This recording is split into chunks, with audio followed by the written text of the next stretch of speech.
Hey guys, it's Taylor and welcome back to my channel, or welcome to my channel.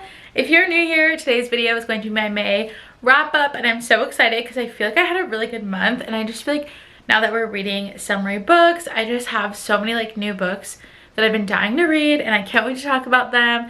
And yeah, so like I said, we're going to be talking about all the books I read in May. I know this video is a little late. I was on vacation and I could have filmed it on vacation, but I didn't have all the books I read the whole entire month.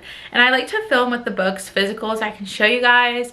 But yeah, so it's a little late, but better late than never. Without further ado, let's just get into it. Starting off, we have Meet Me at the Lake by Carly Fortune.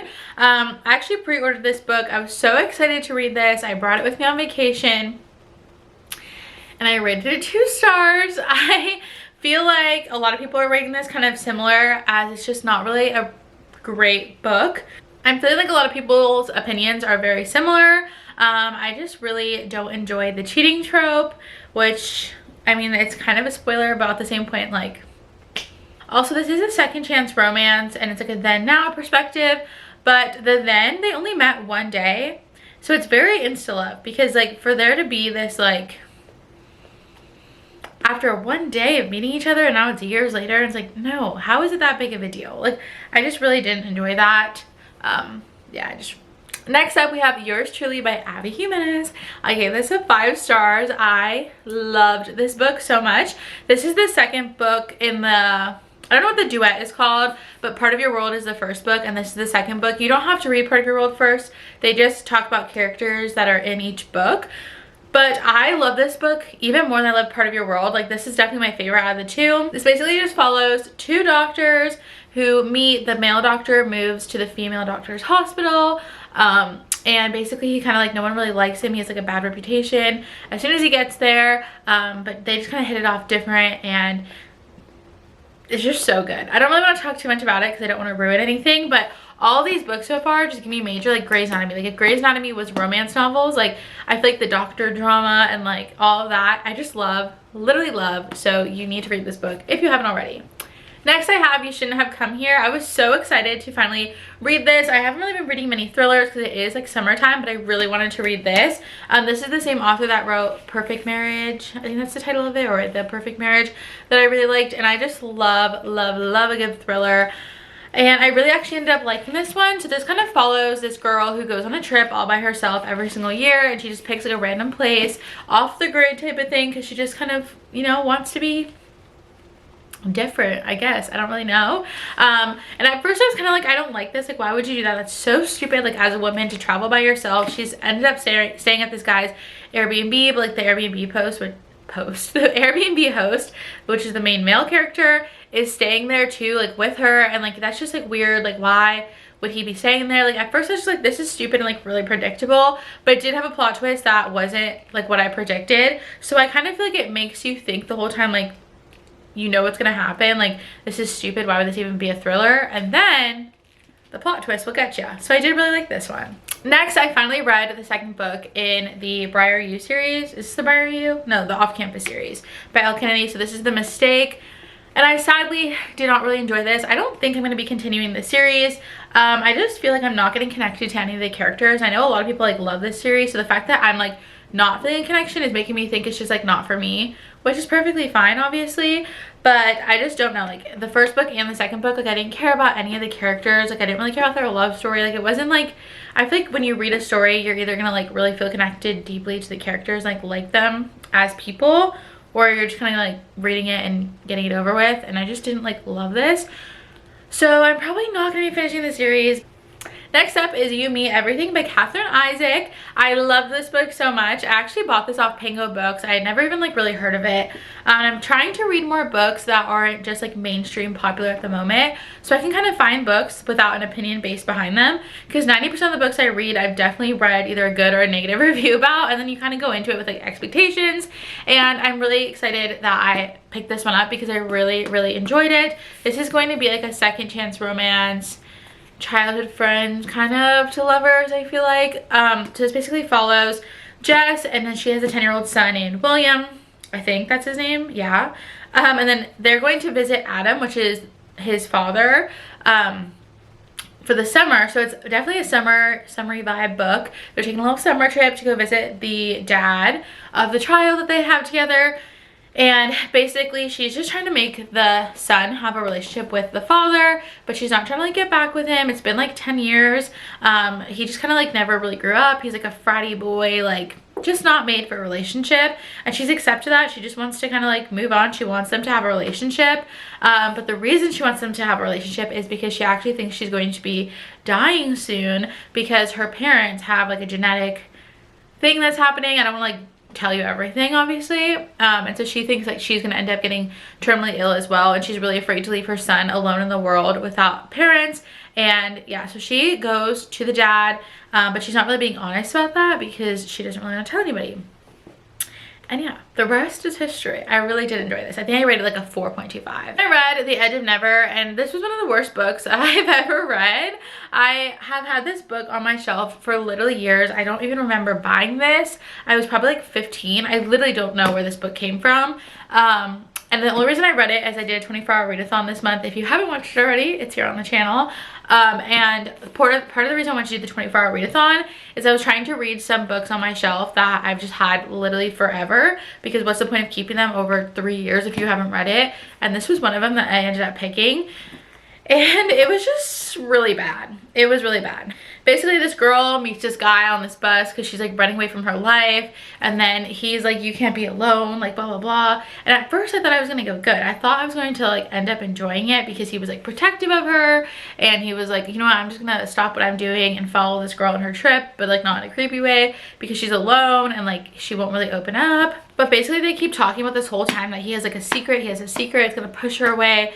And like, so I feel like it builds up so much, and the secret was so stupid, and the ending was so stupid, and he was just beating people up for no reason. Like, I love when a good main male character like beats men up because like they hurt the girl or like they did something mean, but like when you just go around beating up people for no reason, it was just stupid. I just really did not enjoy this book. I feel like I'm being very harsh, but I really didn't. And I also feel like it had like a higher rating on Goodreads, but I've never really heard about it. So, and next up, I read Maybe in Another Life by Taylor Jenkins Reid, and I gave this book a 5 stars, and it put me in like a little bit of a slump because the only book I have left by TJR that I have not read is Evidence of the Affair, which I think is like a co-written book. I don't even really know.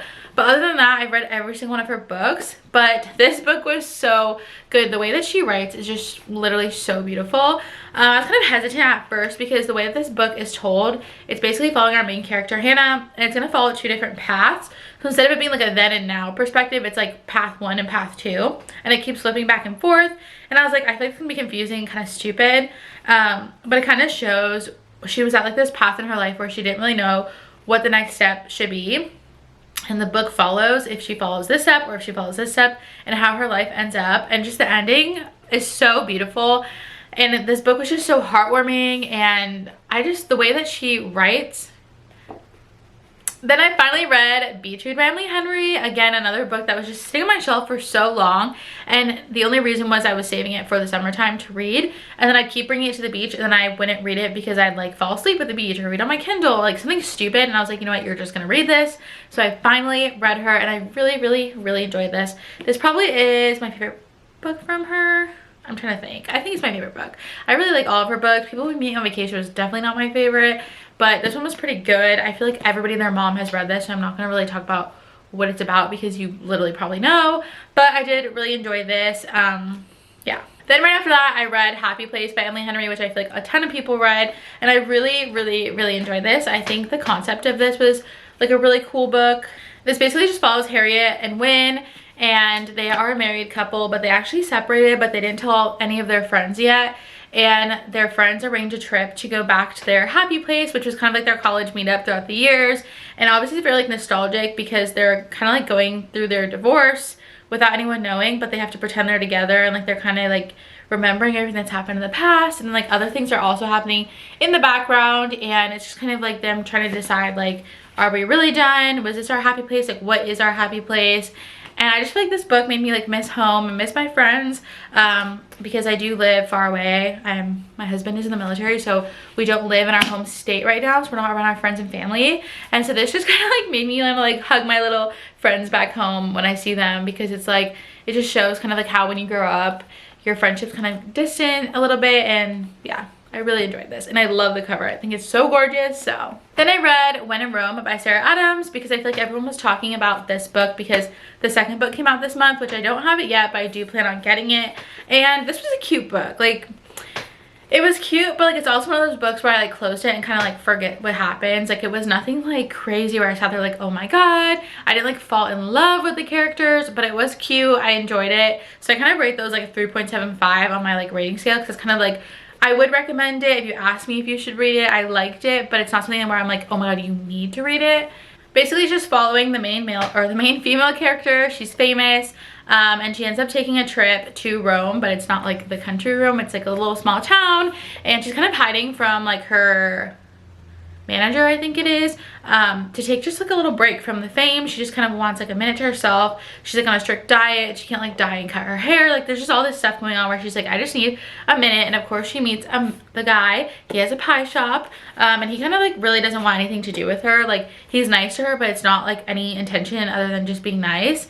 And she kind of like likes that, and then no one in this like town can know she's there because she's famous, and she just like goes in like an alias. And basically, he kind of like goes through this journey of like showing her through the time they spend together, like, you don't need to like be on such a strict diet or not be able to cut your hair. Like, it's your life. Like, just because you're famous doesn't mean you need to like let somebody else be in complete control. And there's also like a little subplot with like some mom drama in here, and I did really enjoy it. So, and the last book I read this month was Mary Jane, which I was so excited to finally get this.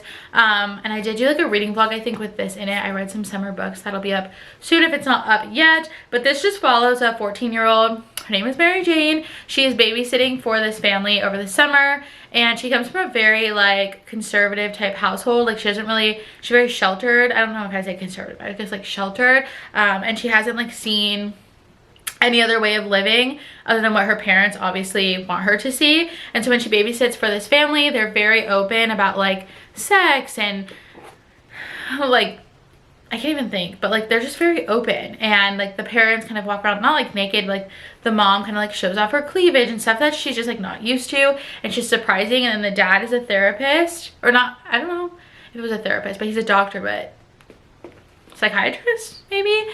You know, when you read like 90 million books a month, it's kind of hard to remember. But basically, he has these people in his house that he's helping them, and they were both like drug addicts and like sex addicts. And so she's like, a sex addict? What is that? Am I a sex addict? Because I've never even had sex. And like, it just kind of goes through her like growing up and just kind of learning to be a little bit different, and she can think outside of the box. And it just kind of follows. And then like, obviously her parents are like trying to keep her sheltered, and she's like, well, what is right and what is wrong?